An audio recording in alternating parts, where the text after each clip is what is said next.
while we have the moment here at the Vectren Dayton Airshow presented by Kroger, we'd like to give a big thank you to Wright Brothers Aero, Stevens Aviation, and Aviation Sales Inc. These companies who provided the airshow with fuel, hangar space, and support this week. Danny Cusham, I'm getting out of the way as this beautiful DC-3 is taken to the air. Thank you, Kingston Smith, and as we continue on our living history flight, ladies and gentlemen, let me take you back in time. Let's make it, the years 1927 for one and 1935 for another. Taking off 1935, legendary DC-3. Next, taking off from 1927, the airliner built by Henry and Edsel Ford. Pioneering effort into passenger travel, the legendary Ford Trimotor.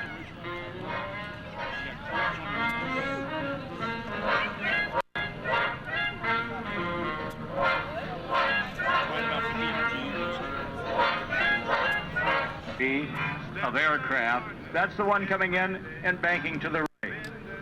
Under the colors of Delta Airlines, this is the legendary DC-3. It was called the aircraft that changed the world. It became the aircraft that could fly and make a profit without being subsidized by carrying the mail. This was a Christmas present to Delta Airlines. It was delivered Christmas Eve to Delta the year 1940. Because of its registration number, it's known as ship number 41. It served Delta Airlines from 1940 to 1958, a total of 78,000 hours. That aircraft that's moving to the left represents 1935. So successful was the DC-3 and its military counterpart, the C-47, that well over 13,000 of those aircraft were built. 10,000 plus for the military and over 3,000 for commercial airline use. Built under license since 1935 and until the war by the Japanese and the Russians. Now let's go back to the aircraft coming in from your right. It was the Ford Trimotor.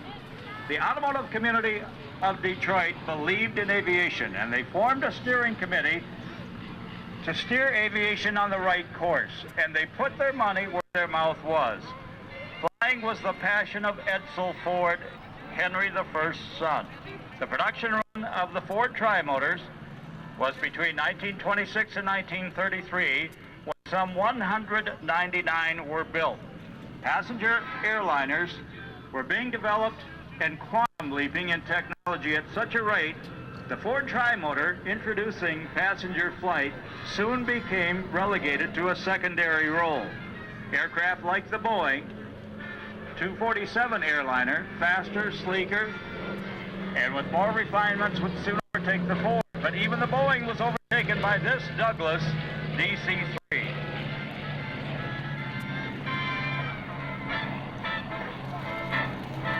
Douglas DC-3 had 21 seats and a crew of 3, and it had balance. Balance and economy is what it needed. 2 Wright engines powered the DC-3, each of 1,200 horsepower. This aircraft was repurchased from a freight operation in Puerto Rico in 1991, and then a 4-year restoration period from 1995 to 1999. Flown on December 17th of that year. The goal of the restoration team was to create a work of art that could fly. Okay, the Ford Trimotor again. Now, I mentioned to you that its days as a passenger-carrying aircraft in the U.S. were short-lived. But man, the uses of these airplanes never quit. Because in this state, Ralph Dietrich and his Island Airlines used the Ford Trimotor as an airborne school bus. Operating from Port Clinton, Ohio, it shuttled school children from the islands of Lake Erie into Port Clinton so they could go to school in the morning and take them home at night. It delivered foodstuffs and groceries and gravestones and machinery out to those islands on a daily basis. Why could it do that? Because it was reliable. Legendary airshow pilot Harold Johnson used them at the Cleveland National Airshow and actually looped the giant Ford Trimotor, snap-rolled the Trimotor, and spun the Trimotor in airshow performances year after year. aircraft that changed the world. Silver, fantastic. When you tour the inside of that airplane, the crew will outfit your shoes with covers, and they'll put white gloves on you because the outside and the inside of that aircraft is perfect right down to the Palmolive soap dispensers. Remember, in those days you got on board an aircraft, you walked uphill because it had a tail wheel. You walked up to the seats in front, you sat down, and here comes a young lady with a tray with some chiclets, chewing gum on the tray. No pressurization.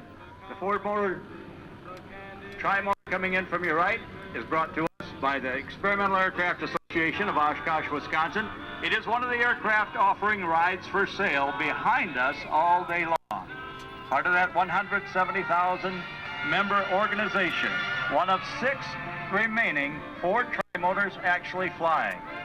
After they flew passengers, they went to South America and flew for mining companies. They were airborne sales trucks.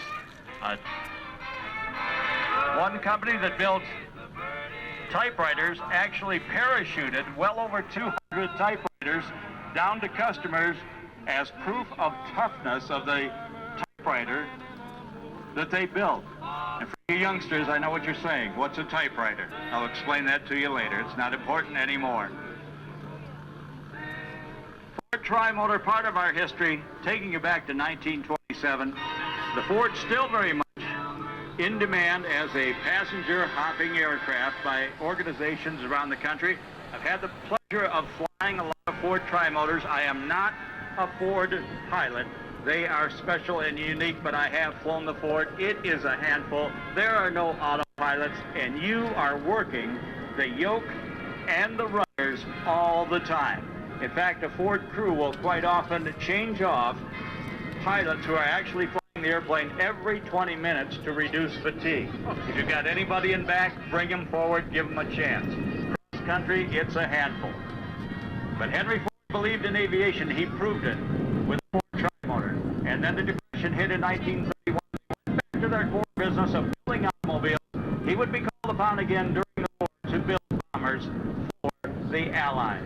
Coming in, ladies and gentlemen, as it would have in 1940 with Delta Airlines, so many of the airlines that are still in business or names from the past are reacquiring their old DC-3s and putting them in the color or the livery of the actual airline of that era. This, without bias, is one of the best restorations. Silver, pristine, Delta Airlines, ship number 41, the representing history, and the DC-3 and C-47, the airplane that changed the world. And I want you to know this too. In this state and around the world, there are still many DC-3s. Most of them are hauling freight, making a living for their owners. There are